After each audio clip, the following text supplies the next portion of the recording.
Today's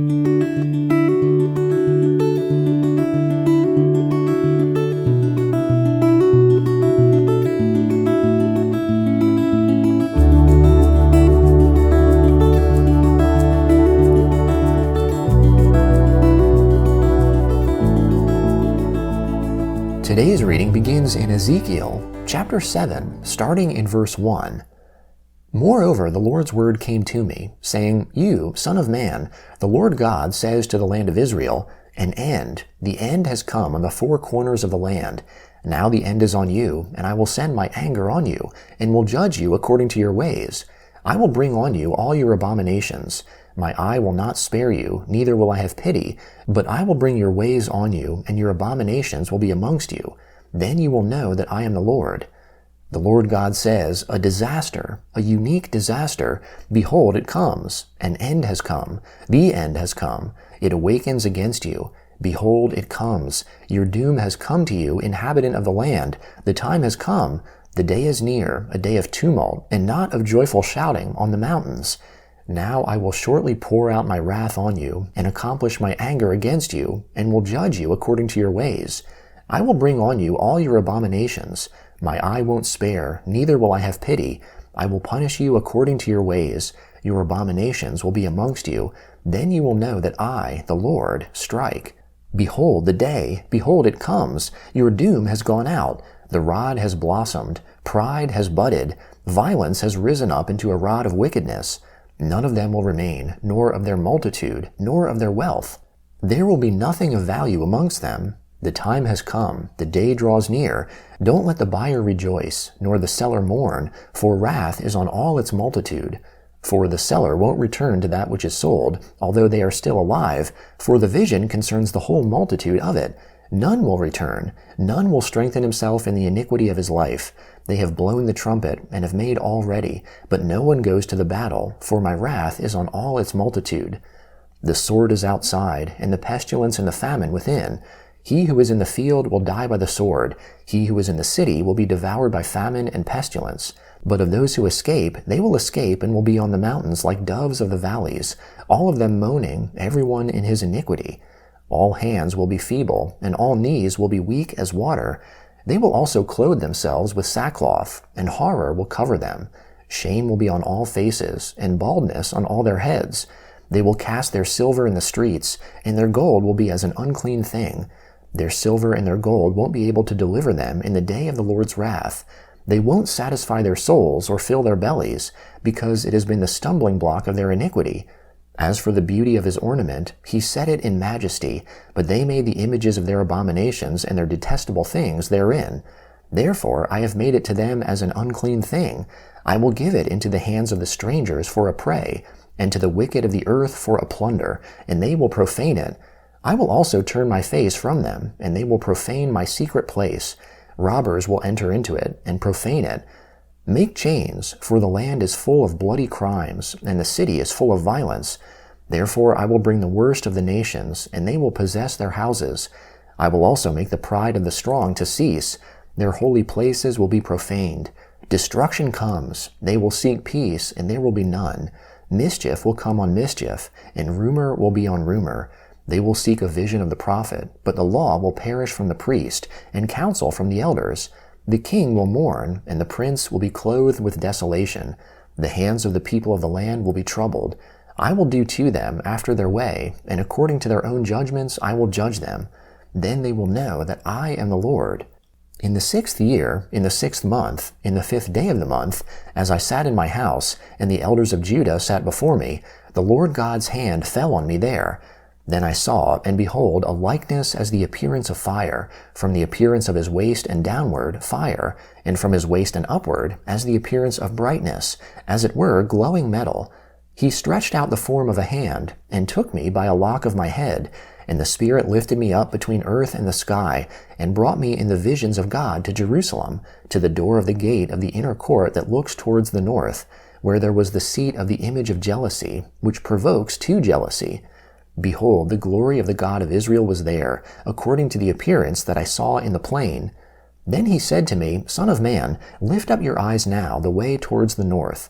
So I lifted up my eyes the way towards the north, and saw, northward to the gate of the altar, this image of jealousy in the entry. He said to me, Son of man, do you see what they do? Even the great abominations that the house of Israel commit here, that I should go far off from my sanctuary. But you will again see yet other great abominations.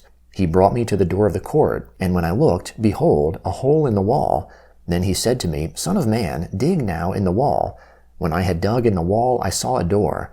He said to me, Go in, and see the wicked abominations that they do here. So I went in and looked, and saw every form of creeping things, abominable animals, and all the idols of the house of Israel, portrayed around on the wall. 70 men of the elders of the house of Israel stood before them. In the middle of them, Jaazaniah the son of Shaphan stood, every man with his censer in his hand, and the smell of the cloud of incense went up.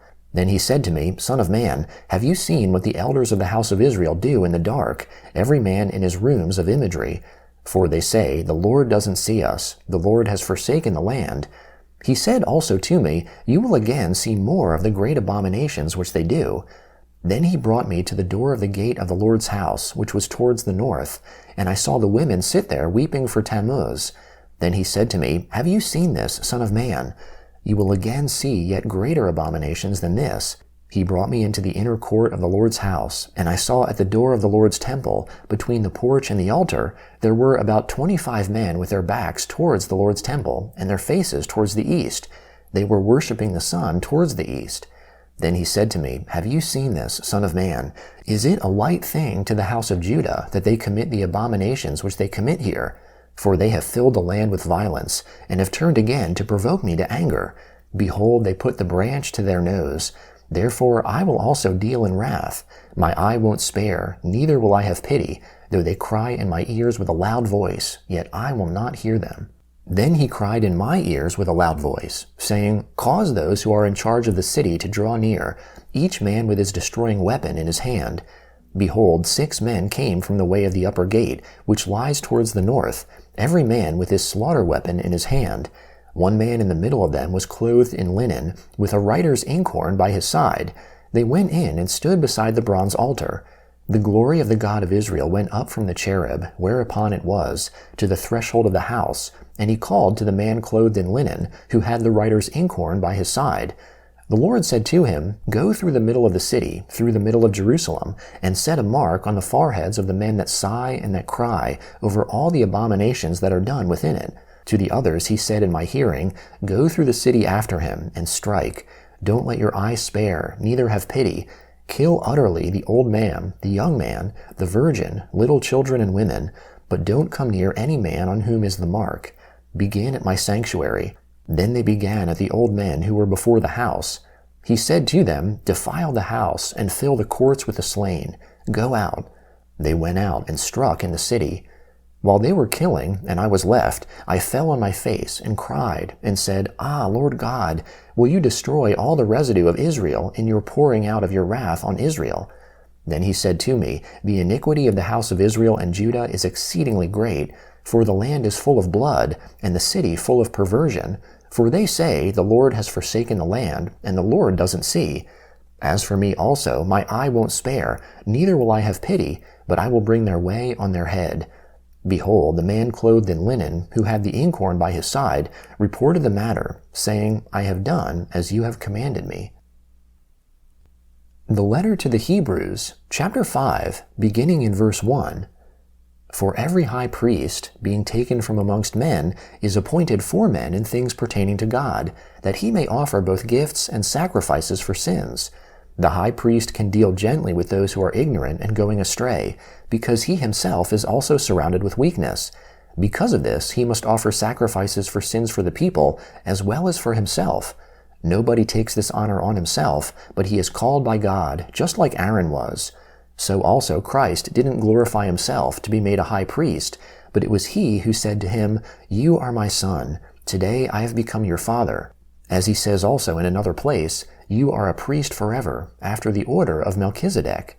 He, in the days of his flesh, having offered up prayers and petitions with strong crying and tears to him who was able to save him from death, and having been heard for his godly fear, though he was a son, yet learned obedience by the things which he suffered. Having been made perfect, he became to all of those who obey him the author of eternal salvation, named by God a high priest after the order of Melchizedek. About him we have many words to say, and hard to interpret, seeing you have become dull of hearing. For although by this time you should be teachers, you again need to have someone teach you the rudiments of the first principles of the revelations of God. You have come to need milk and not solid food, for everyone who lives on milk is not experienced in the word of righteousness, for he is a baby.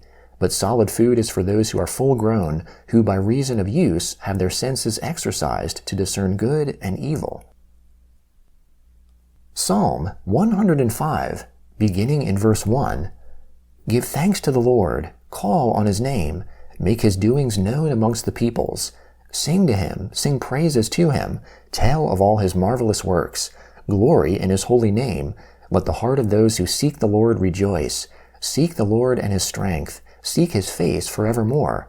Remember his marvelous works that he has done, his wonders and the judgments of his mouth.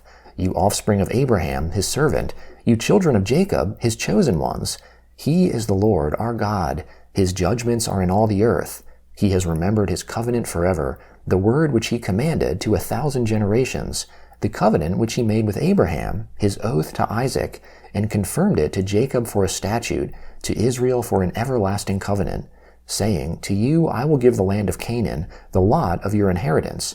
When they were but a few men in number, yes, very few, and foreigners in it, they went about from nation to nation, from one kingdom to another people.